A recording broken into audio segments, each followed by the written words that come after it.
Nadadapa, bumabangon,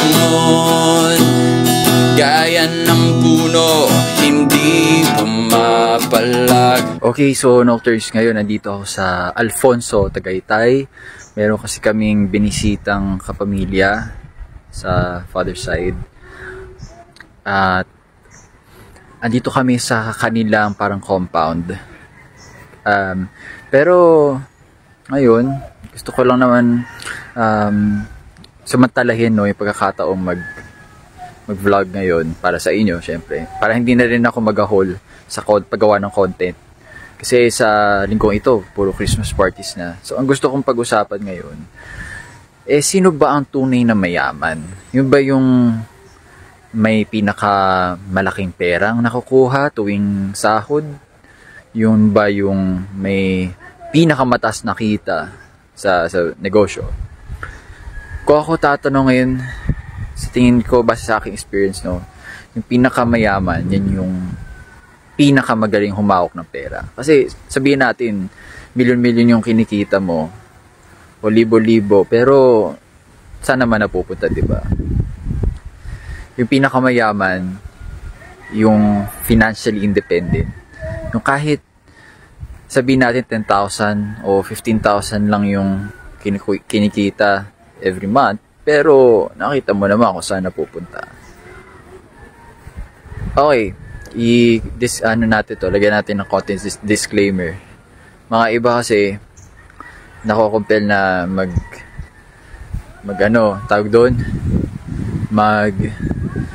gumastos talaga na mas malaki para sa kanilang mga pamilya, sa mga iba emergency cases. Pero yung tinutukoy ko lang talaga yung mga tipong may chance naman na mag-ipon.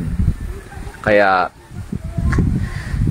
yun yung tinuturing kong isa sa mga katangian ng isang tunay na mayaman, yung magaling humawak ng pera. Yung pangalawang katangian, alam niya kung ano yung tunay na yaman niya. Kasi ang yaman naman, hindi naman limitado sa salapi, sa pagkakaroon ng banknotes, sa pagkakaroon ng mga yung alam mo naman material na bagay. Mga iba, mayaman pagdating sa intellectual resources. Pangalawa, mayaman sa social resources, maraming mga connection. At yung iba, ayan, kagaya na nakita nyo, mayaman sa natural resources. So, hindi na nila kailangan bumili ng mga gulay, ng mga pagkain halos kasi itatanim na lang nila dito. Tapos pag lumago, kakainin. Hindi na kailangan gumastos pa ng malaki. Kasi kaya naman na nilang magtanim ng sarili nila. Kaya kung tatanungin nyo, kung nagwa-wonder kayo kung kayo ba'y mayaman o hindi, pwede na kayo magsimula.